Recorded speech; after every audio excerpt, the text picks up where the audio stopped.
Awit ang sangkatauhan, purihin ang Panginoon.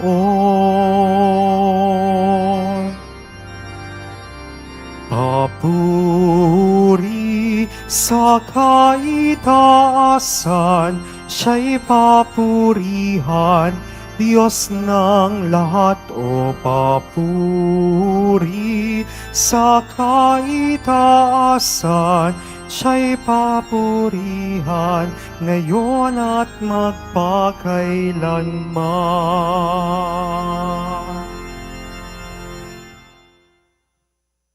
Sa ngalan ng Ama at ng Anak at ng Espiritu Santo. Amen.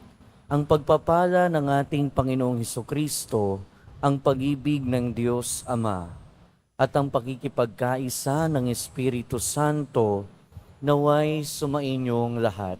At sumaiyo rin.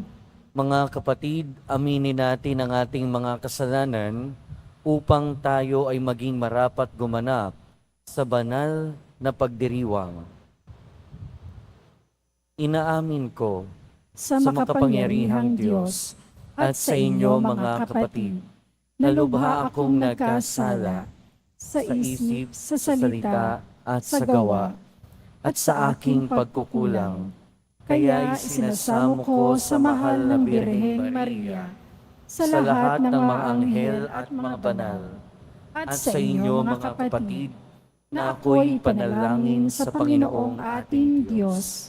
Kaawaan tayo na makapangyarihang Diyos, patawarin tayo sa ating mga kasalanan, at patnubayan tayo sa buhay na walang hanggan. Amen. Panginoon, kaawaan mo kami. Panginoon, kaawaan mo kami. Kristo, kaawaan mo kami. Kristo, kaawaan mo kami. Panginoon, kaawaan mo kami. Panginoon, kaawaan mo kami.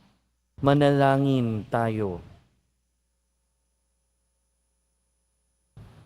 Ama naming makapangyarihan, pakundangan sa pagpapakumbaba ng anak mong masunurin, ibinangon mo sa pagkadapa ang sangkatauhang masuwayin.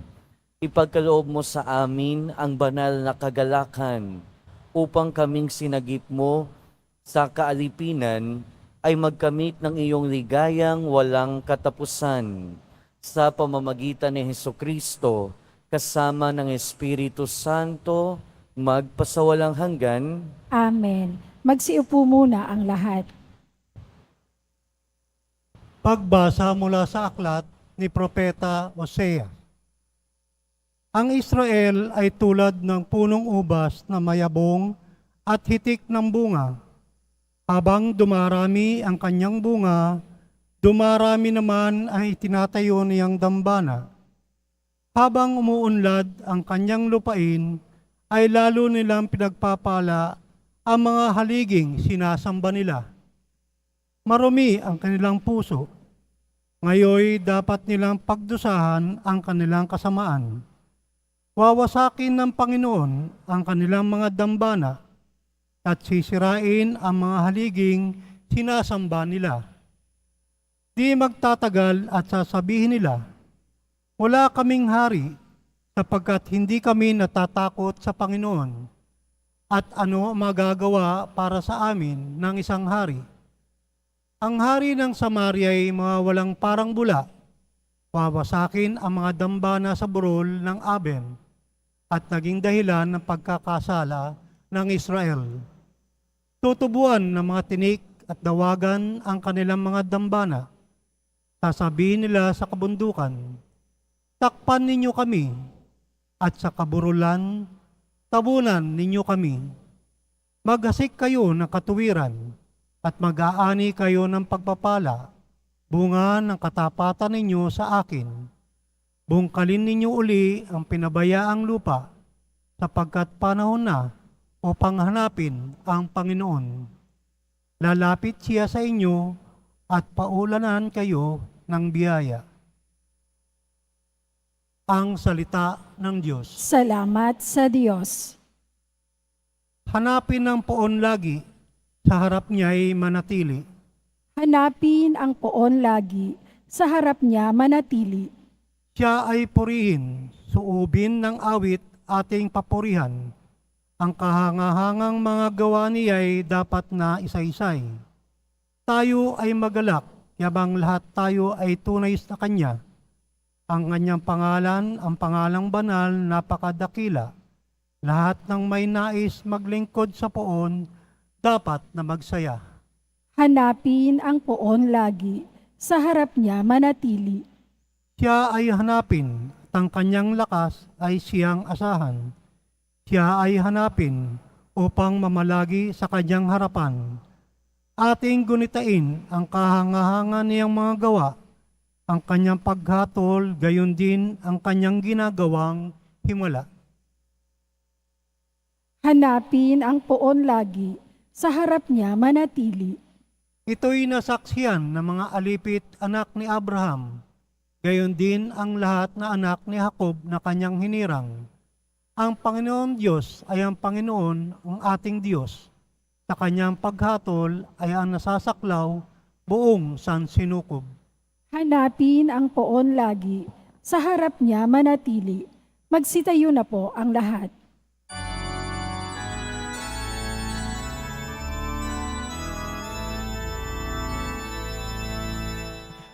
Hallelujah,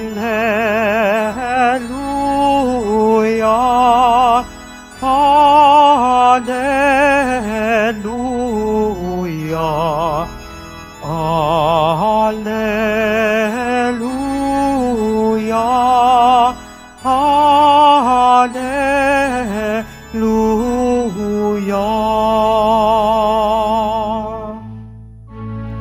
Ang Diyos ay maghahari na, kaligtaan ng kanang sala, manalig sa balita niya. Hallelujah, Hallelujah,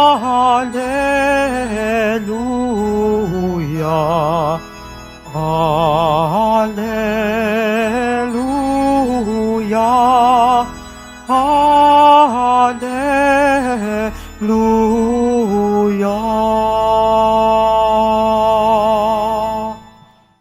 Sumainyo ang Panginoon. At sumaiyo rin. Ang mabuting balita ng Panginoon ayon kay San Mateo. Papuri sa iyo, Panginoon. Noong panahong iyon, tinipon ni Jesus ang 12 alagad at binigyan ng kapangyarihang magpalayas ng masasamang espiritu at magpagaling ng mga may karamdaman. Ito ang pangalan ng 12 apostol.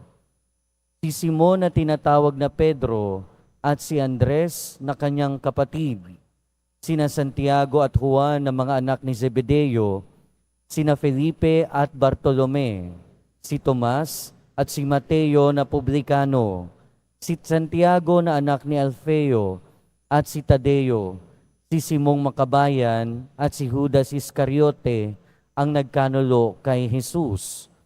Ang 12 ito'y sinugo ni Jesus at kanyang pinagbilinan. Huwag kayong pupunta sa lugar ng mga hentil o sa alinmang bayan ng mga Samaritano. Sa halip ay hanapin ninyo ang mga nawawalang tupa ng sambahayan ng Israel. Pumayo kayo at ipangaralin nyo, malapit ng maghari ang Diyos. Ang mabuting balita ng Panginoon. Pinupuri ka namin, Panginoong Heso Kristo. Magsiupo muna ang lahat. Welcome po sa National Shrine and Minor Basilica of Jesus Nazareno at magandang umaga sa inyong lahat. Sa ating ebanghelyo, narinig natin yung pagkatawag ng yung unang misyon ng 12 apostol. At dito, marami tayong pwedeng matutuhan. Unang-una, ang mga 12 apostol na ito ay nagmula sa mga tao. nagmula sa mundo. Hindi sila pinili ng talagang hustong-husto, pero pinili sila ng very random. Nakita, tinawag, pinili. Nakita, tinawag, sumunod. At ano ba yung pagkakaiba, unang-una, ng mga apostol na ito at ng mga disipulo? Maraming disipulo ang ating Panginoong Hesukristo, pero pag sinabi nating apostol, 12 lang ito. Maraming tagasunod ang ating Panginoong Hesukristo, pero yung mga isinugo niya ay 12 lamang. Pag sinabi nating disipulo, mga kapatid, ang ibig sabihin nito ay yung mga tinuturuan. Yung mga tinuturuan, yung mga natututo, nakikinig mula sa ating Panginoong Hesukristo. At marami ang mga disipulo na ito. Pero pag sinabi nating apostol, apostle, meaning one who is sent, ibig sabihin ito yung mga isinugo ng ating Panginoong Hesukristo para magpahayag ng mabuting balita, para magpatuloy ng mga ginagawa niya. Lahat tayo, bilang mga binyagan at bilang mga Kristiyano, lahat tayo ay disipulo ng ating Panginoong Hesukristo. Dahil lahat tayo ay tinatawagan para makinig sa Kanya. Tayo lahat ay tinatawagan para matuto sa Kanya. Tayo ay mga disipulo. Pero tayong lahat din ay tinatawagan hindi lang para manatiling disipulo, pero eventually, tayo din ay dapat maging mga apostol. Dahil again, bilang mga Kristiyano at bilang mga binyagan, tayong lahat ay tinatawagan para isugo, para maging mga apostol ng kanyang mabuting balita. At lagi nating tatandaan, since very random at kung sino lang ang makita ng ating Panginoon ay kanyang tinatawag, ganun din naman yung pagkatawag sa atin. Lahat tayo tinatawag kung nasaan man tayo para magpahayag ng kanyang mabuting balita. At saan ba nanggaling ito mga apostol ng ating Panginoon? Marami, yung iba mangingisda, yung iba publikano, yung iba mga zilot, kung ano-ano pa. Iba't ibang katayuan sa buhay. Pero hindi tiningnan ng Panginoon kung ano yung katayuan nila sa buhay. Dahil ang nakikita ng Panginoon ay kung ano yung nasa puso ng isang tao. At yun yung dahilan kaya niya tinatawag ang kanyang mga apostol. Pero sa gitna ng mga taong ito, hindi lang naman yung mabubuting tao, hindi lang yung mga karapat-dapat yung tinawag niya, pero pati rin yung mga isipin natin at tawagin na rin nating hindi karapat-dapat. In other words, sila yung mga galing sa mundo. Galing sa mundo. At pag sinabi nating mundo, hindi lang naman itong earth yung sinasabi natin. Pag sinabi nating mundo, itong lipunan, itong society. At nandyan yung mga ideology, nandyan yung kasamaan, nandyan yung corruption, lahat ng mabubuti at masasamang bagay. At karamihan sa atin, naghahangad na mapabilang sa mundo na ito. Karamihan sa atin naghahangad na maging bahagi ng mundo na ito. At pag sinabi nating mundo, kahit naman nung kapanahunan ng ating Panginoong Hesukristo, likas na may kasamaan ang mundo. Pero minsan hindi natin nakikita na yung karangyaan at yung kasaganaan na ninanais natin ay bahagi ng mundo. At sino ba namang hindi gugustuhin ang masaganang buhay? Hindi sino ba naman ang hindi magnanais ng marangyang buhay? Pero hindi masama ang mga bagay na ito. Pero lagi nating tandaan na minsan ang masaganang buhay, ang marangyang buhay ay yung nagdadala sa atin papalayo sa Diyos.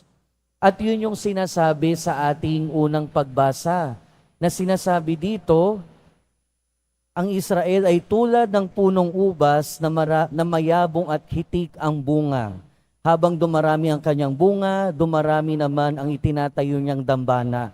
At habang dumarami ang kanyang lupain, lalo niyang pinagpapala ang haliging sinasamba nila. Pero ano yung kasunod nun? Marumi ang kanilang puso. Ngayon dapat nilang pagdusahan ang kanilang kasamaan. Na ibig sabihin, minsan yung kasaganaan ng buhay, minsan yung karangyaan ng buhay ay yung nagtatanggal sa atin ng ating moral. Yung naglalayo sa atin sa ating Panginoon. Pero ang mga bagay na ito ay nasa mundo, nasa paligid natin, nasa lipunan natin. But at the same time, sa lipunan na ito na punong-puno ng kasamaan, sa mundong ito na punong-puno ng kabuktutan, ay ito ring mundo na ito na pinagkunan ng mga disipulo. Ito ring parehong mundo na ito ay pinagkunan ng mga tinugo ng mga apostol ng ating Panginoon. Kaya ang panawagan sa atin mga kapatid, mag-ingat tayo sa ating buhay. Pero sa gitna ng kasamaan ng mundo, sa gitna ng kabuktutan ng mundo, tayo ay tinawag mula sa mundong ito para maging kanyang tagasunod. At ano yung naging unang misyon ng mga apostol? Ano yung naging unang misyon ng mga alagad ng ating Panginoon na kanyang tinawag at sinugo? Sinabi niya, huwag kayong pumunta sa lugar ng mga hintil, sa halip ay hanapin ninyo ang nawawalang tupa ng bayan ng Israel.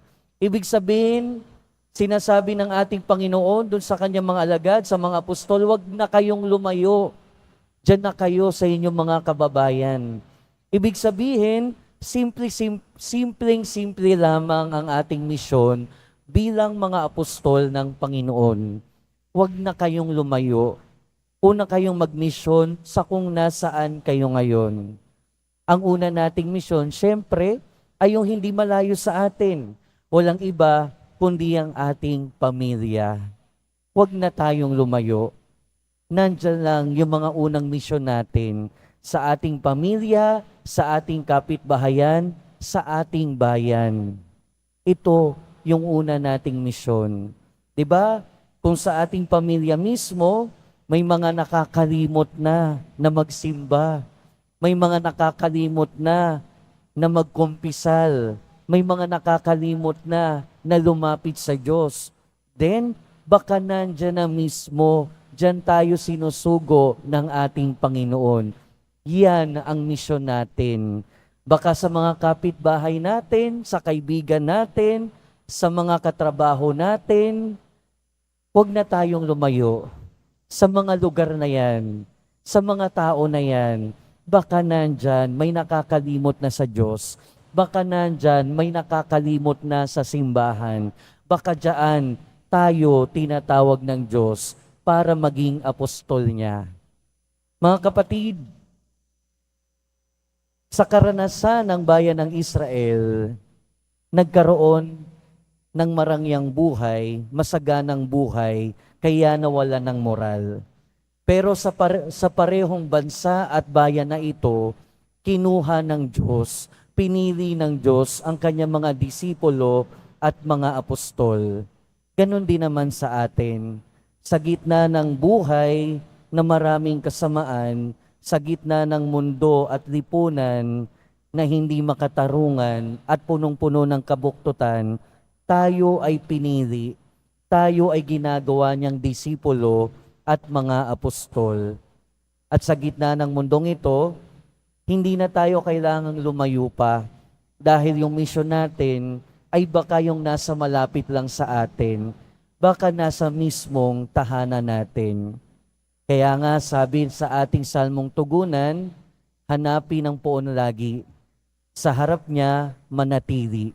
At sa pamamagitan nito, tayo ay magiging mga epektibong apostol at disipulo ng ating Panginoon. Magsitayo na po ang lahat.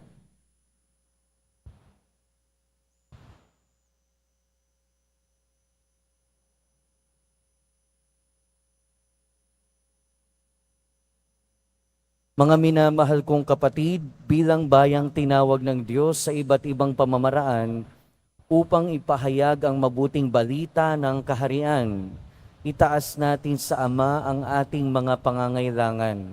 Siya na patuloy na nagmamalasakit sa atin. At sa bawat panalangin ng ating itutugon, Diyos na tumatawag sa amin, panatilihin mo kami. Diyos na tumatawag sa amin, panatilihin mo kami.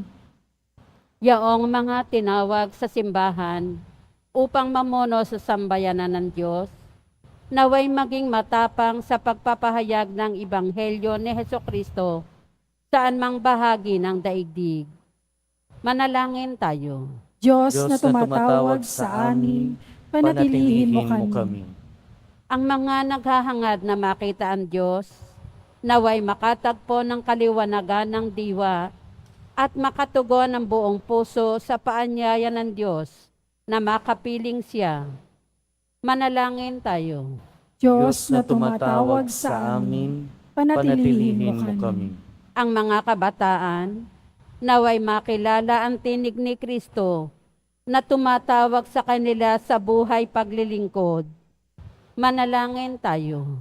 Diyos na tumatawag sa amin, panatilihin mo kami. Ang mga may sakit, naway makatanggap ng kasiyahan at kalakasan mula sa mga nag-aaruga sa kanila. Manalangin tayo. Diyos na tumatawag sa amin, panatilihin mo kami. Ang ating mga mahal na yumao, naway mamahinga sa kapayapaan ng kaharian ni Kristo. Manalangin tayo. Diyos na tumatawag sa amin, panatilihin mo kami. Makalangit na Ama, sa iyong pagtawag sa amin sa pang-araw-araw naming buhay, hayaan mong bigyan kami ng iyong espiritu ng lakas upang bigkasin ang mga katagang Panginoon, narito ako, nakahandang sundin ang kalooban mo. Hinihiling namin ito sa pamamagitan ni Kristo na aming Panginoon. Amen. Magsiupo muna ang lahat.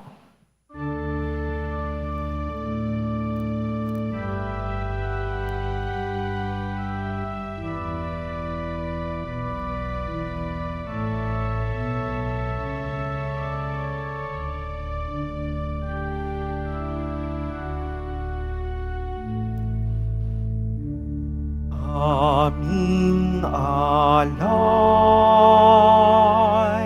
sa iyo, Panginoon. Ang tinapay at alak na iyong kaloob upang gunitain ang iyong buhay na inialay nang tayo'y magdiwang bilang isang sambayanan.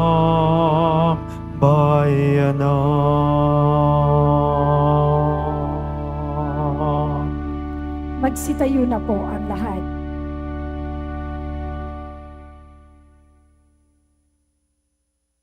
Manalangin kayo mga kapatid upang ang paghahain natin ay kalugdan ng Diyos amang makapangyarihan.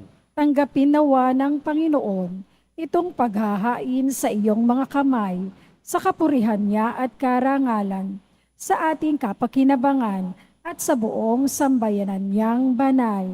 Ama naming lumikha, ang paghahain namin sa iyong ngalan ay siya nawang sa amin dumalisay, upang ito ay maging pagganap araw-araw ng aming paglipat sa buhay sa kalangitan, sa pamamagitan ni Hesukristo, kasama ng Espiritu Santo, magpasawalang hanggan. Amen. Sumainyo ang Panginoon. At sumaiyo rin. Itaas sa Diyos ang inyong puso at diwa. itinaas na namin sa Panginoon. Pasalamatan natin ang Panginoong ating Diyos. Marapat na siya ay pasalamatan. Ama naming makapangyarihan, tunay ngang marapat na ikaw ay aming pasalamatan.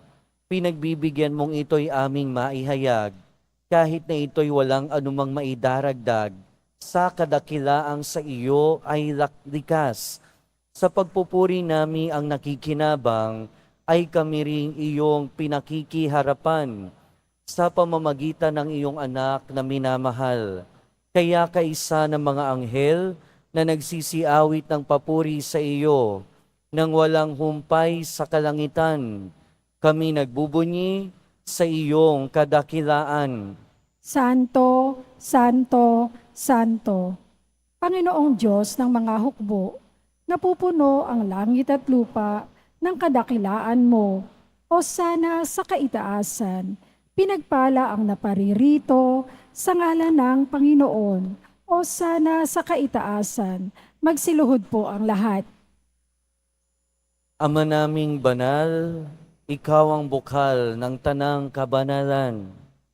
Kaya't sa pamamagitan ng iyong Espiritu, gawin mong banal ang mga kaloob na ito, upang para sa aming maging katawan at dugo ng aming Panginoong Hesukristo. Bago niya pinagtiis ang kusang loob na maging handog, hinawakan niya ang tinapay, pinasalamatan kanya, pinaghati-hati niya iyon, iniabot sa kanyang mga lagad at sinabi, "Tanggapin ninyong lahat ito at kanin. Ito ang aking katawan na ihahandog para sa inyo."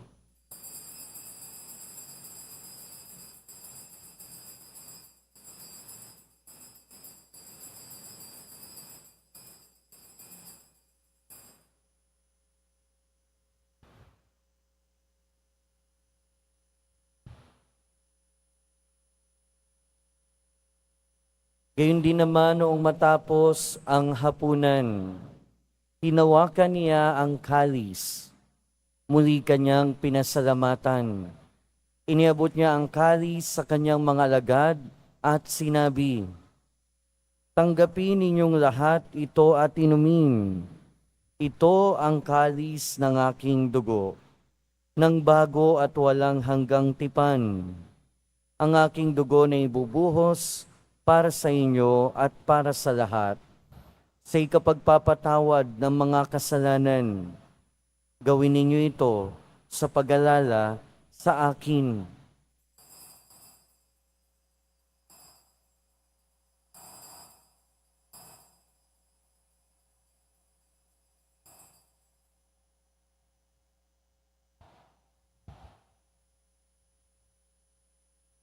Magsitayo na po ang lahat. Ipagbunyi natin ang misteryo ng pananampalataya.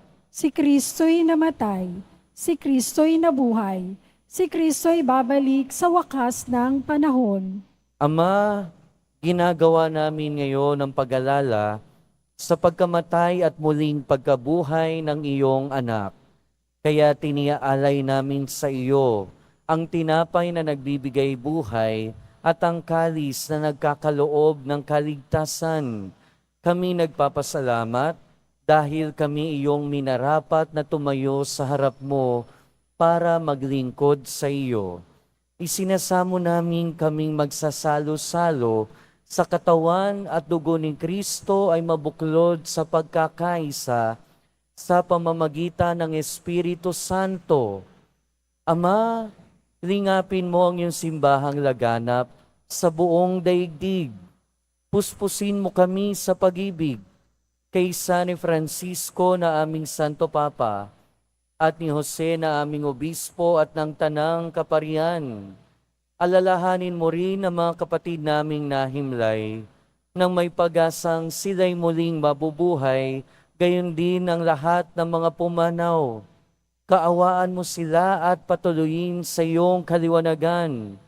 Kaawaan mo at pagindapating kaming lahat na makasalo sa iyong buhay na walang wakas, kaysa ng mahal na Birheng Maria na ina ng Diyos, ng kabiyak ng puso niya si San Jose, kaysa ng mga apostol, ni San Juan Bautista at ng lahat ng mga banal na namuhay dito sa daigdig ng kalugod-lugod sa iyo. May pagdiwang nawa namin ng pagpupuri sa ikararangal mo sa pamamagitan ng iyong anak na aming Panginoong Hesukristo.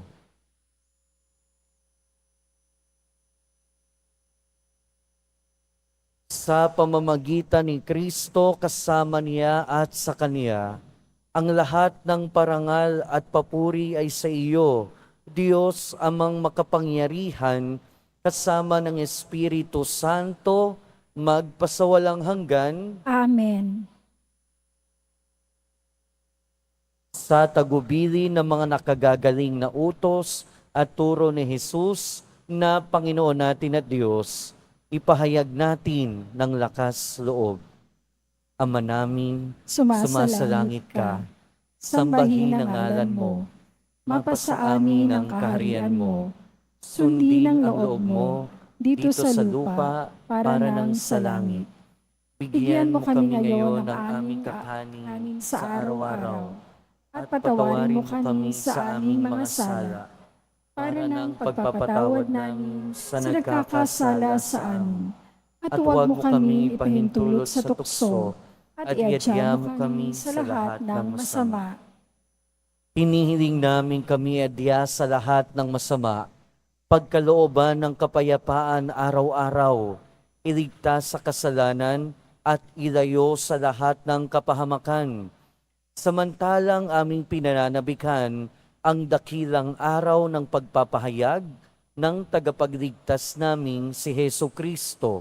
Sapagkat iyo ang kaharian at ang kapangyarihan at ang kapurihan magpakailanman. Amen. Panginoong Hesukristo, sinabi mo sa iyong mga apostol, kapayapaan ang iniiwan ko sa inyo. Ang aking kapayapaan ang ibinibigay ko sa inyo. Tunghayan mo ang aming pananampalataya at huwag ang aming pagkakasala. Pagkalooban mo kami ng kapayapaan at pagkakaisa ayon sa iyong kalooban, kasama ng Espiritu Santo, magpasawalang hanggan. Amen. Ang kapayapaan ng Panginoon ay laging sumainyo. At sumaiyo rin. Magbigayan kayo ng kapayapaan sa isa't isa. Peace be with you po. Peace be with you. Kordero ng Diyos na nag-aalis ng mga kasalanan ng sanlibutan, maawa ka sa amin. Kordero ng Diyos na nag-aalis ng mga kasalanan ng sanlibutan, maawa ka sa amin. Kordero ng Diyos na nag-aalis ng mga kasalanan ng sanlibutan, ipagkaloob mo sa amin ang kapayapaan, magsiluhod po ang lahat.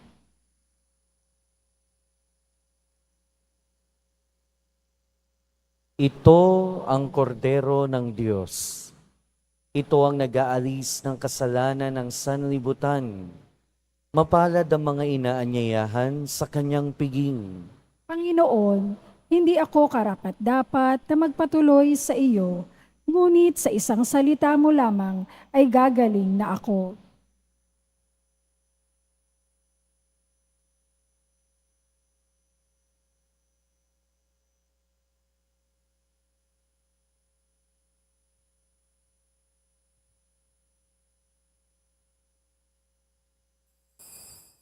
Para sa lahat ng tatanggap ng banal na komunyon, sasagot po tayo ng Amen.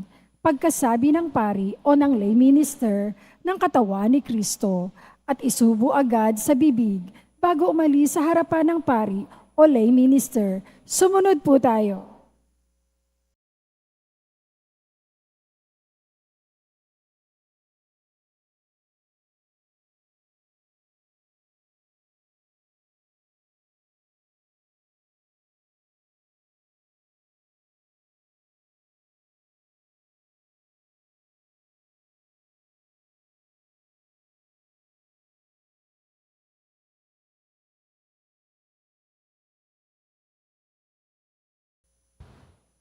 Ama naming mapagmahal, kaming iyong pinapakinabang, ay loobin mong laging lumingon sa pinanggagalingan nang tinanggap namin ngayon para pagsaluhan sa pamamagitan ni Hesukristo kasama ng Espiritu Santo magpasawalang hanggan. Amen.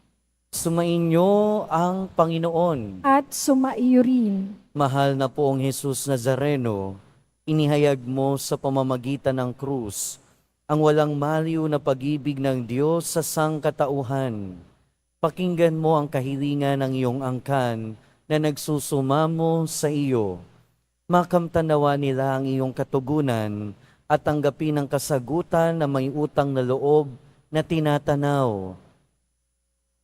Basbasan din po ninyo ang mga daladala nilang mga imahen at dasalan.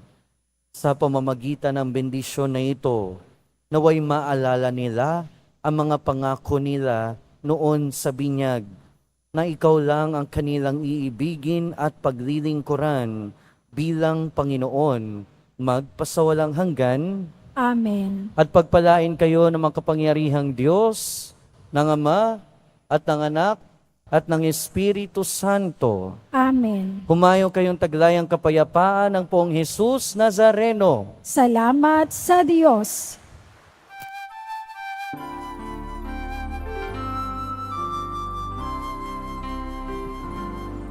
Nuestro Padre Jesus Nazareno, sinasamba ka namin. Pinipinto ka namin. Aral mo ang aming buhay at kaligtasan.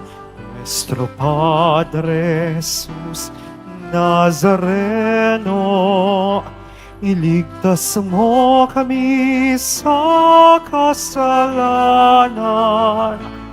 Ang krus mong kinamatayan ay sagisag ng aming kaligtasan. Nuestro Padre Jesus Nazareno, dinarangal ka namin.